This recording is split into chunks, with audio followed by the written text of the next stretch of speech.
Start of the fourth quarter, and a 2nd down and 3 from their own 17 facing the Tigers of Trinity Christian. Handoff to Quaylen Jones, the Baylor commit. Shimmies his way back and forth. Flags fly. That would have been good enough for a first down on a gain of about 8. That's going to be in the area of a holding call. Area of a holding call.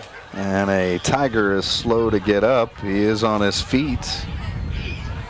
They're already down a wide receiver, their leading receiver. That is Dwight McGlothern, who looks to, now he's coming off, gingerly off the field.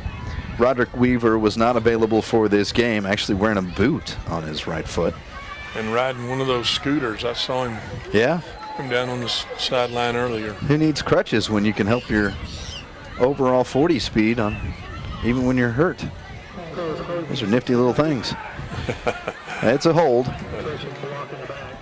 Oh, pardon me, block in the back, and that'll back up the Tigers and negate the first down play. 2nd down and 13 from their own 7. Start of the fourth quarter.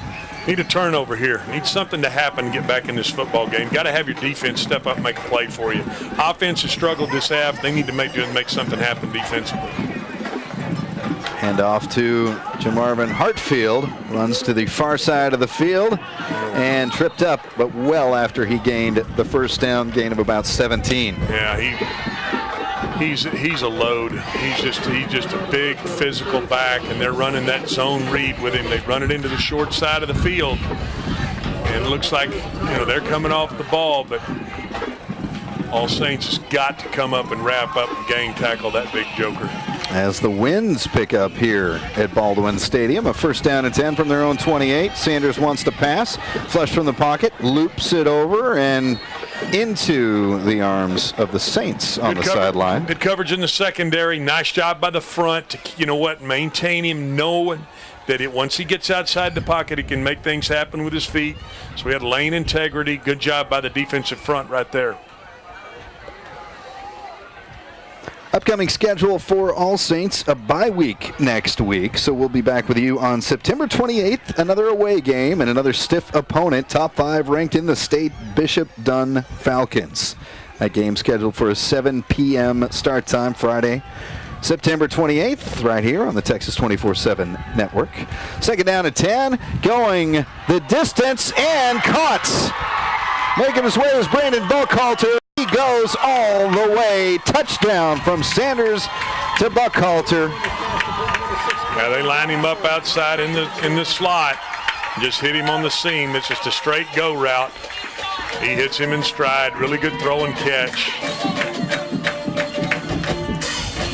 A 72-yard touchdown pass by Spencer Sanders. Yeah, looks like he's cramping there a little bit at the end, but initially to get off the football like that and get into the seam, you got to get somebody on him, got to get a hand on him, can't let him pre-release. Well, I speculate to wonder if they will ever kick this season, Trinity Christian. Looks like they practice this too, because Dion has given them a signal as to where to go with this ball. And looking right side, but hello!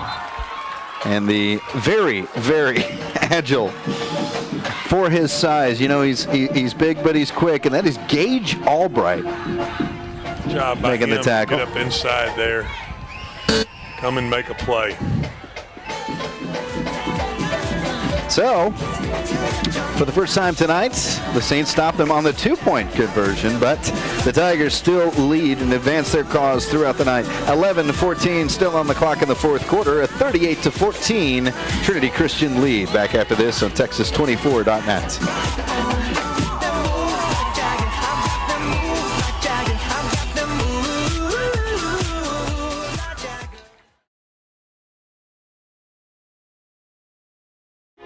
In the fourth quarter of action is Ken Buckner and Glenn Stretch Smith. Boy, you know what? Saints have struggled at the halftime. They played the second half a little bit like what they had to do at halftime, which was go sit on the edge of the track down there. It's been a tough second half. I'd like to see them, get something going here, Ken, and get this clock running and just try to figure out if they can get some positive momentum going into a bye week.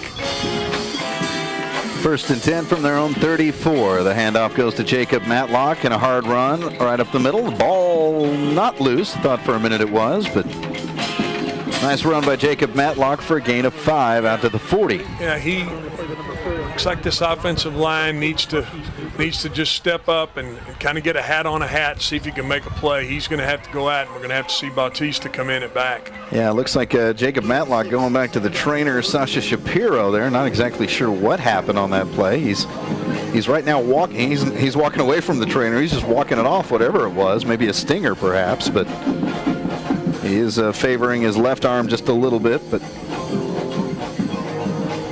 it's one of those things, rub some dirt on it. Well, he has plenty on him. Got a quarter to play and a bus ride to get back to your side of town. Second down and 5 for the Saints. Little swing pass out to Edward Jr. Bautista, and he lowers the shoulder and is met by a trio of Tigers. Yeah, they're not going to let him beat them. You can tell they're still chasing the football. All Saints just hadn't been able to get in their rhythm offensively. It just hasn't felt the same this half as it did the first half when they were moving the football up and down the field. And then, Hillman was making some throws and is really, he hadn't had any luck making throws here in this half. Jagger Rhodes has checked in at wide receiver. He is in the slot on the right side. Third down and 4. The throw is to Rhodes. He makes the grab and is spun down, but it's a gain of about 3, and he's about 3 yards shy of the sticks. What about that? The first varsity catch by Jagger Rhodes, the 5'9", 161-pound sophomore. Looks like Coach Beck may out. I thought he might go for it here, but it looks like he's decided otherwise. Well, the Saints knew that this was going to be a murderer's row on the schedule. In fact, to the alumni that are watching of the Saints Nation, I know some of you have, and it may have been the Flores brothers up in the Ivy League, I said, hey, Coach, you like that schedule that we left you? Oh, my goodness. They snap and hit. Wow. They hit the guy in motion again. That's the second time they've done that. I don't know if that's a fake, that they're trying to snap that thing and let him catch it and get in, get wide, or if we're just having a timing issue here. But Coach Beck doesn't seem to be happy in getting after the special teams over there to say, you know what, we can't have that. I'll say this, Ken. You know what? After last week's game, you got to think that toughened the Saints up a little bit. I mean, losing a heartbreaking game. They came out here and really, I thought, played a very good first half of football.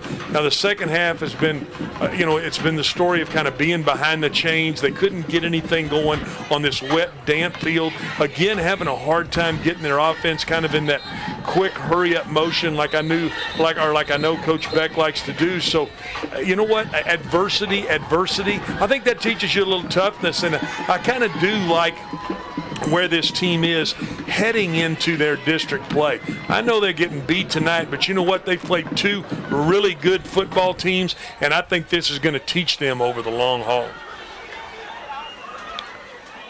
The Tigers take over from, we're going to punt this again, and it is a fake.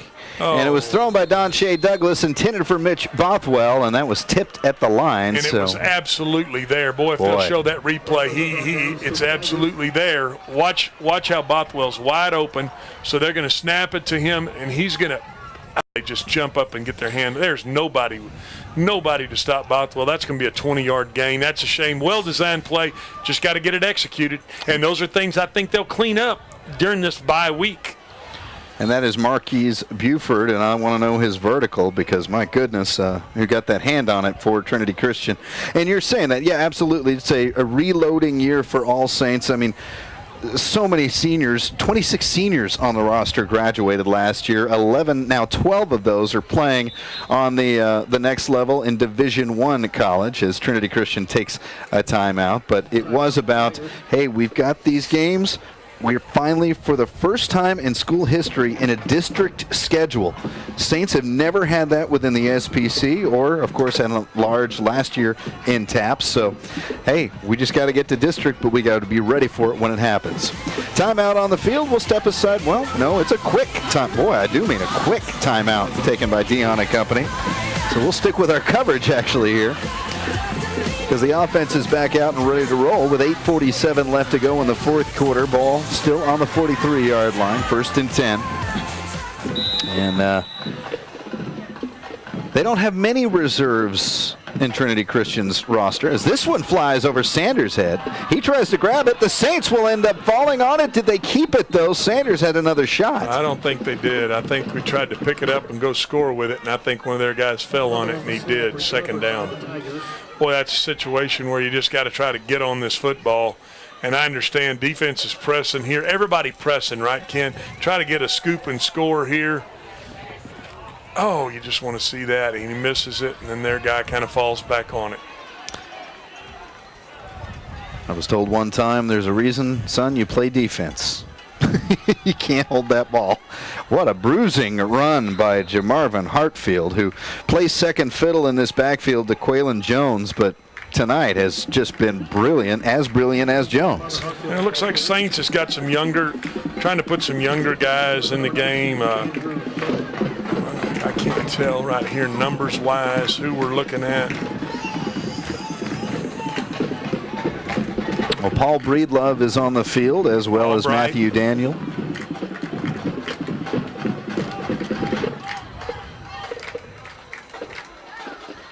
And Sanders taking his time. Breedlove pressuring. Down the field is Sanders.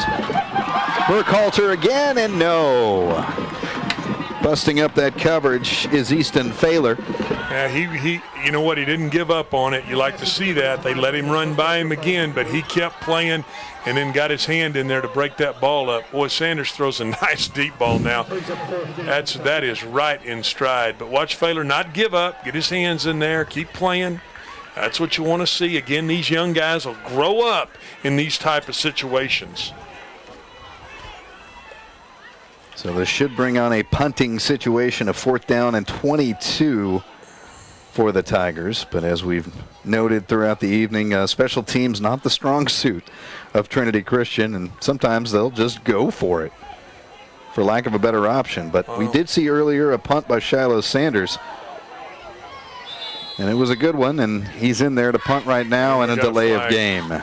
Delay game. Against the Tigers. So that will back up. And they may have, well, the clock wasn't running at that time, so it wouldn't be a tactical reason to do that with 7:29 left to play here in the fourth quarter. Upcoming schedule, we keep talking about this schedule, and yes, we mentioned bye week next week. Although you will see some field hockey coverage here on the Texas 24/7 network for All Saints. Of course, the girls' field hockey team, state champions, reigning state champions. I got to brush up on my field hockey, my friend. You better get some names right. Got to get away from that punt. And that bounces out of bounds at around the 29-yard line. But it'll be a bye week next week. Then Bishop Dunn, that played at Bishop Dunn on the 28th, 7 p.m. kickoff. Bishop Dunn, number 2 ranked team in Texas. Trinity Cedar Hill right here, number 3. So, yeah, you're playing the best. And then the number 5 team in the state of Texas right after that, back at home at McNair Stadium in Young Field, Plano, Prestonwood, and the Lions on October 5th. Yeah, tough schedule. Coach Beck and his staff knew it was going to be a tough schedule, and you'd like to see this young football team kind of grow up a little bit. You know what? There's 7 minutes to play in this game. You want to go challenge your offense right here and get something on the board, see if you can make something happen. And then district will begin with the TCA Trojans.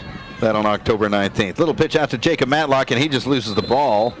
And he is 90% mud right now anyway, so that is a wet ball on a wet player on a muddy jersey. Yeah, and it's one of those situations where you'd like to see him get tackled in bounds right there too, Ken. I mean, you know what? Keep this clock running. Let's see if we can make something happen and get on out of here. This is one of those games where it just hadn't happened for you in the second half, and you need to end on a positive note here. Loss of 3 on the play, 2nd and 13 from their own 26. 4 wide. 2 on either side for Clark Hillman, and he will pass. Throws it out to Genda Rhodes. Rhodes hit immediately but back at the line of scrimmage to set up about a 3rd and 10. Yeah, manageable situation. Again, you're seeing some younger guys in the game. They run an outside go with an inside speed out, just trying to hit something positive. Again, I know they're wanting something positive to keep these chains moving and to try to keep this clock moving. Well, it's a 3rd and 10. Pardon me, a 3rd and 11 from the 28 of All Saints. Approaching 6.5 minutes left to go.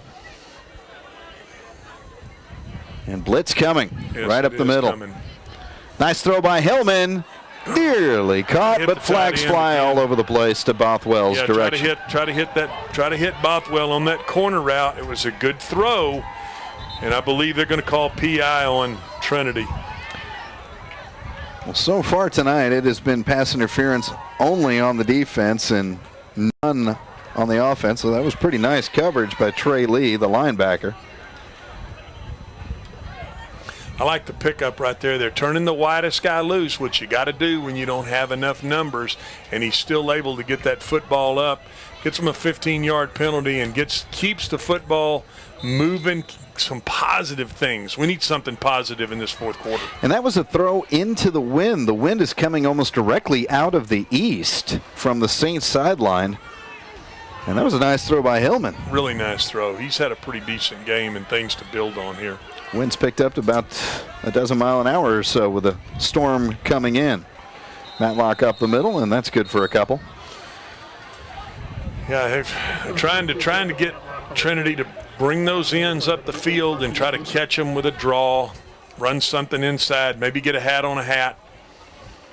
It's been a hard hat night for this offensive line of All Saints. Approaching 5.5 minutes left to go here in regulation. 2nd down and 8 after the 2-yard pickup by Matlock.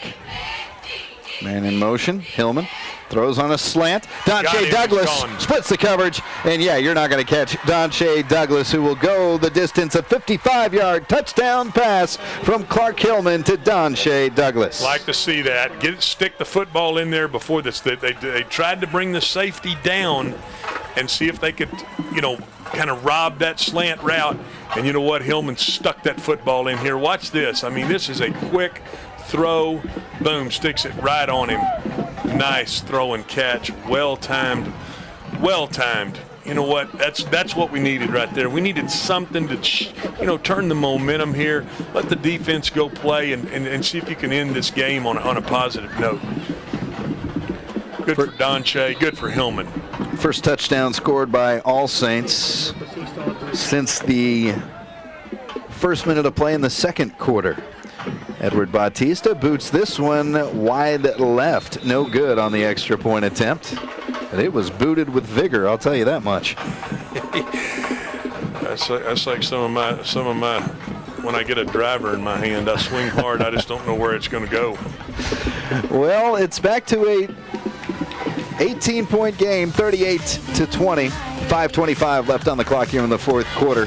Trinity Tigers with the lead and the ball after this on the Texas 24/7 television network.